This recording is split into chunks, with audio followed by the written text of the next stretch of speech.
Kamusta na po mga katribya at welcome po sa aking YouTube channel. Sana po nasa mabuti kayong kalagayan.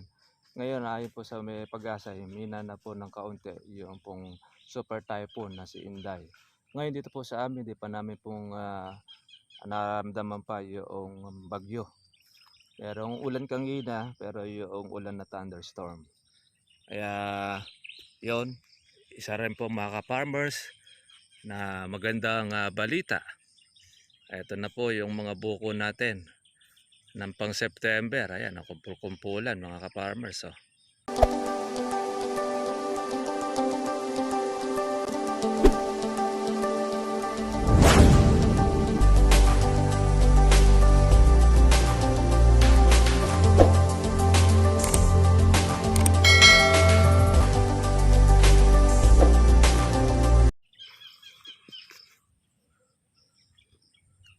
Kamusta na po mga katribya at welcome po sa aking YouTube channel. Sana po nasa mabuti kayong kalagayan.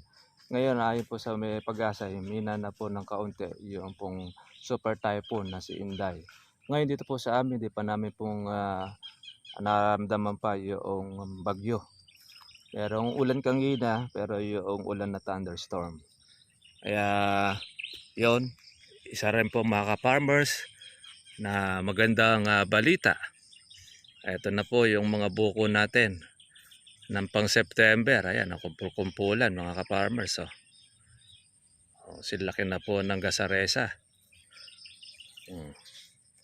Kita namin nyo po, bilog na bilog ang mga bunga ng ating kalamansi. Tapos meron pa tayong mga bulaklak na lumulusot. Nako, masisiyahan ka mga ka-farmers dito pagka ito ay lumaki na ang bunga. Ang kalamansi pagka po panahon po niya, wala pong problema eh. Lahat nagtutuloy eh. Ang ilalagas lang niya mga ka-farmers, yung hindi niya kayang dalin. Kaya magbabawas at magbabawas ang kalamansi. Dahil pagka naman niya mga farmers itinuloy niya ang lahat po ng mga bunga, kawawa. Oh, ayan no. Merong sanga, halos puro bunga na wala na ibang mga dahon.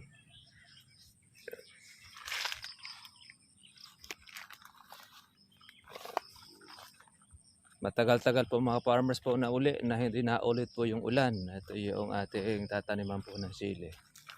After po noong bagyo, ayan, papadeliver na po natin yung ating punlang sili. Kaya naman ayan, gumpisa na po nating ipaararo ang ating pong kalamansi, ang pagitan ng ating kalamansi para matamnan. Ayan, nakadami na po ng mga bukong mga maliliit. Yun pong ating kinukuhanan ng talbos. Kung nadali po ng mga uod. Hindi natin kasi ito na-i-spray.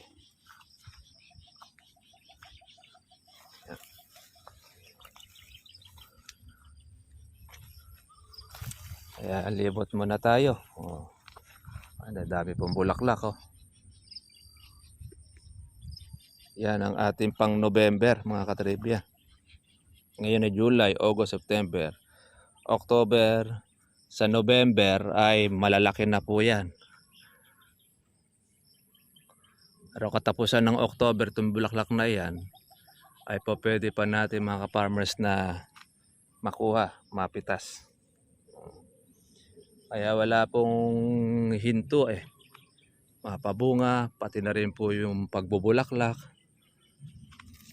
Ayos pa rin.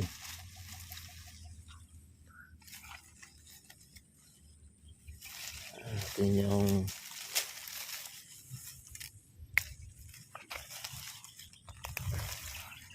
baging.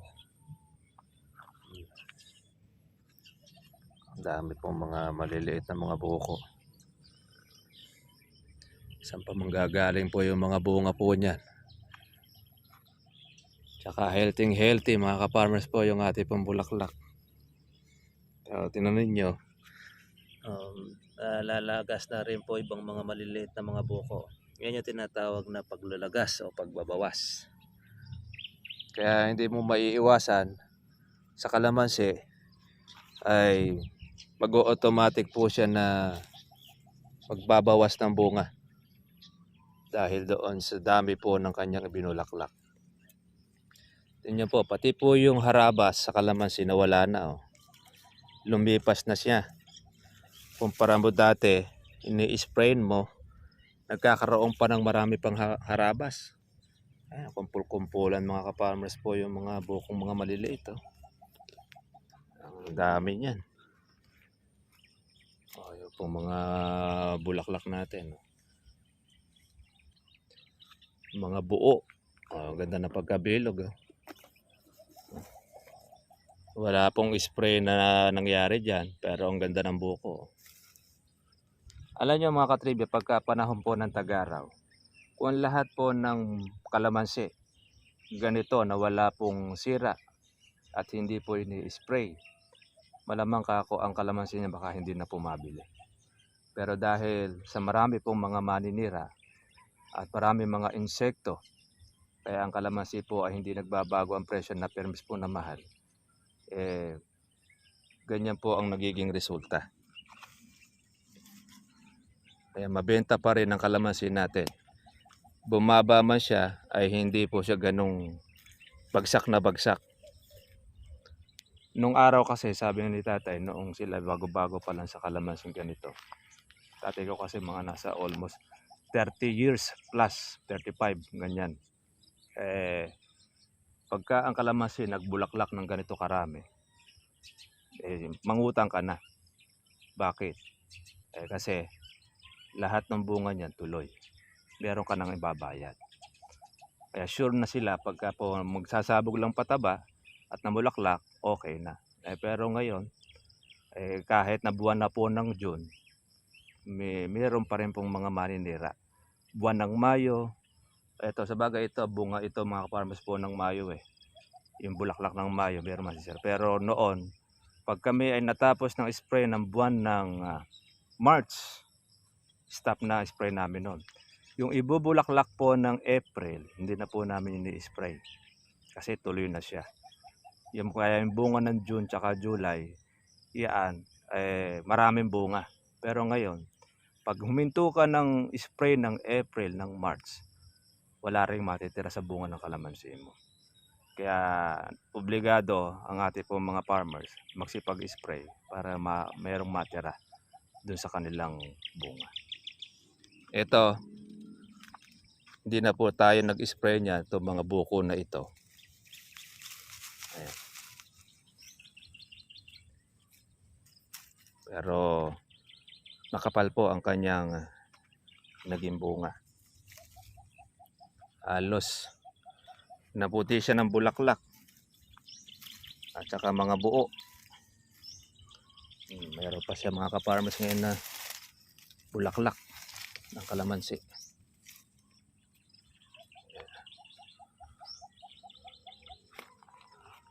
Tignan nyo oh.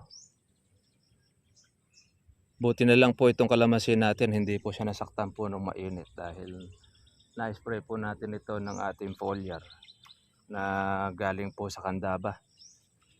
Nahusay po yun, yung kanyang amino acid. Yung galing po doon sa isda, yung binurong isda na meron siyang matagal na inimbak.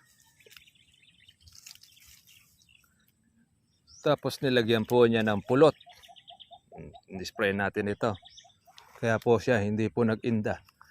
Hindi po nasaktan po yung kanyang mga dahon. Hindi siya nagbalat siko. Marami po kasi mga kalamansi po ngayon, mga katribya, nagbalat siko ang kanilang kalamansi. Kaya ngayon, under recovery pa ang kanilang mga sanga, ang mga puno. Tayo naman, puno po siya ng mga buko.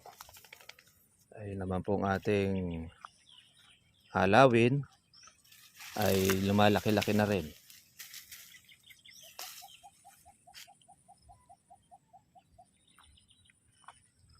Ayan, yung mga bulaklak natin, no? Titingnan natin parang kokonti lang yung mga bulaklak na yan. Pero pag nagtuloy yan, mga katribya, marami rin po yan. Gaya lang po nitong ating mga buko na ito. Lahat po ng dulo ay mayroon, no? Kaya masisiyahan tayo mga ka-farmers po sa bunga. Kahit matsyempohan lang natin mga ka-farmers po yung bunga nito ng 600 to 700 ang isang bag. Maganda-ganda rin po ang madadali natin dito sa ating kalamansi. Dahil wala naman na tayo ritong ginastos na marami, kundi yung pataba lang. Hindi rin naman na tayo nag-spray niyan. At doon na nga rin sa foliar, di na rin po tayo nakapag-foliar. Last na foliar natin noong April pa. Ayan. Ang kapal ng buko niya. At saka matibay po yung kapit. Ayan. Malabas na rin po ngayon yung ating mga sangang tuyo. Hindi naman maiiwasan yan. Lalo na pagka panahon ng ganyang umuulan, katapos umaaraw.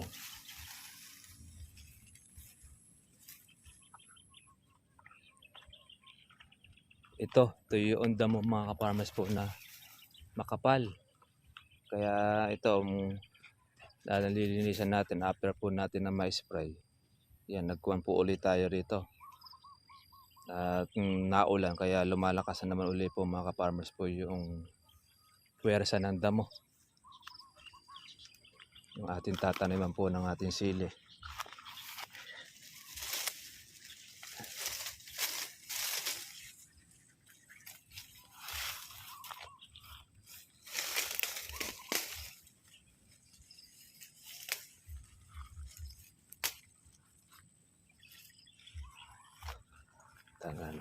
Tanggal tayo ng ating pong bagay mga ka-farmers. Dito sa ating kalamansi. Ayan. Yung ating in-spray. Nakakatawa naman. Ang dami niya. Ayan, halos mga puro bunga na. Mga isang buwan pa po yan. Sila laki na po ng hole niyan. Yung gasaresa. O ito. Ang laki ng bunga niya. Tapos itong ating pong bulaklak.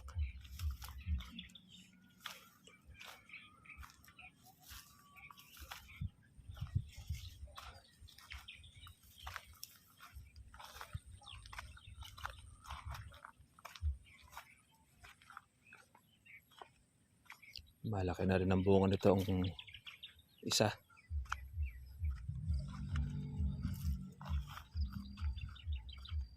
Dito makapal po mga ka-farmers po ang damo dito. Kaya dito talagang medyo nahirapan tayo na pag-apulan ng ating mga damo. Pero yung iba ay bulok na. Dali ng araruhin. Ito, yan ito. Litaw na po ang kanyang lupa, kaya po pwede na nating patudling sa mag-aararo. Dito natin itatanim po yung ating sili.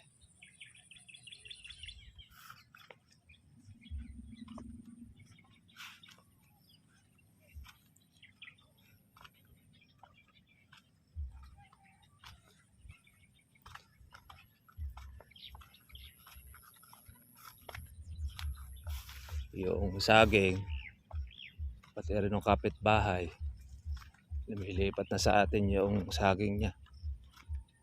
Siyempre, pagka po saging ay lumipat na po sa kapitbahay, meron na rin karapatan po yung kabila na kunin yung saging niya. Dahil nasa batas naman yun.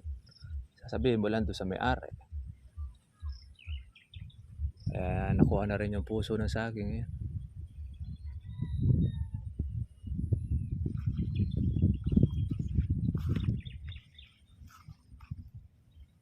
Yan. Pero tayong subscriber nagtatanong kung papaano raw ba pag ang kalamansi ay mayroong balat chiko. Problema kasi mga ka-farmers, pagka mayroong balat chiko, nangyayari, binabarat na lang po noong mga buyer. Ginagawa na lang po nila doon sa reject. Kaya hindi na po nila mga ka-farmers maibenta na maayos kahit berde pa ang kalamansi. Dahil balat chiko na po mga ka-farmers yung kanyang bunga. Nangyari kasi yan noong panahon na matinding init. Yan ang naging sakit po ng marami pong kalamansi. Nagwala chiko.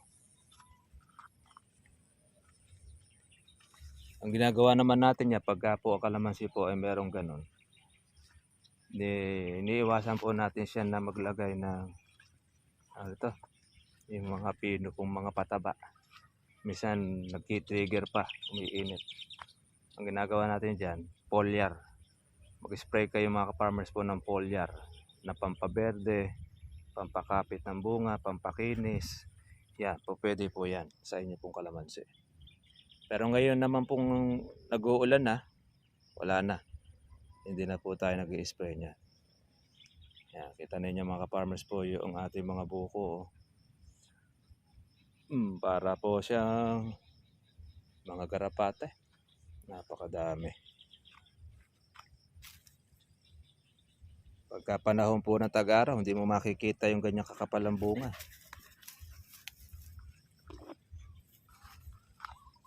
Yan, napakababagsik ng mga insekto. Pero ngayon, mga nakapahinga. Ang mga kulisap. Lalabasan uli ang mga kulisap o mga putakte. Kapag ka po mga katribya po ang kalamansi po ay harvestan na o pagkapitasin. Doon marami na kaya nagkakaroon, nagdidilawan ng bunga ng kalamansi. Lalo na pagkayaan po ay makinis na po ang balat. Pero habang yan po ay makapal po mga farmers po ang balat ng kalamansi, eh hindi pa po yan tutusukin. Kumbaga ligtas pa sa tusok yan. Pero pagka yan ay kuminis na mga ka-farmers, ang bunga ng kalamansi, sigurado lalapit na po ang mga insekto dyan, mga patakte. At dapat pag natin, yan, hindi naman po nalalagas yung iba. Marami pong kapit ng mga bunga. Good news mga ka-farmers.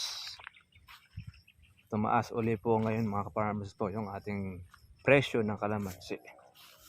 Meron na kumukuha ng 1.3. Doon sa pinakabagsakan dito sa amin, sa Kabaratuan, 1.4, merong 1.5. Ayan lang, depende pa rin yan mga ka-farmers sa klase. Kapag ka po malalaki ang kalamansi, pwede na lang hiritin niya sa 1.5. Lalo na kung siya ay puro uno. Pero pag maliliit ang kalamansi, siyempre maliit din po mga farmers ang bayad. Pero pag malaki ang kalamansi, malaki rin po ang bayad. Kaya nasa klase pa rin yun. Kaya maswerte yung mga nakapagpalaki ng bunga at saka po yung nakapag-hintay. Hindi natin alam kung dahil ba ito doon sa bagyo kaya tuminog ang kalamansi. So talagang nagkakaubusan na. Kasi kung minsan gano'n ang kalamansi, pagka nagkakaubusan or pagka marami pong okasyon, mataas ang presyo ng kalamansi dahil naaagad ang bunga. Pero pagka halimbawa naman, maraming dating na kalamansi, doon naman bumababa ang presyo ng kalamansi natin. Ang kailangan lang natin dapat, pero tayo lagi nakaprepare. Pero kang mapipitas, kahit makailang red bag ka, lahat ng presyo, hindi po masasapol. Alam nyo po, ito yung puno ng paper tree. Pangalawang harvest na ito. Pero lumaki na uli. Ang laki na ng puno. Pero kahit po siya ay nakalilim, namulaklak pa rin yung mga kalamansi natin dito at nagbunga pa rin. Wala po naging problema kahit naliliman siya. ng araw. Dahil doon sa bunga. Ayan.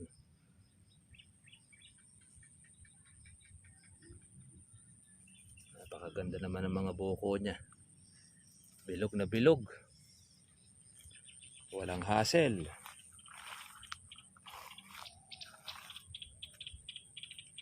Pagka sa tag-araw, halos ganyan na lahat ng bunga ng kalamansi. Hindi na po gaano tataas yan. Baka manatili na lang po doon sa mababa. Kaya may pabor pa rin yung nangyayari doon sa mga insekto. Malaki rin ang kinikita lalo na ng mga nagbebenta ng lason. Yan ang kumikita, mga agri-supply, pati rin po ang pataba. Ito, Firmis lagi, organic fertilizer po ang ginamit natin dito mga katribya. Kaya maganda po ang dahon niya.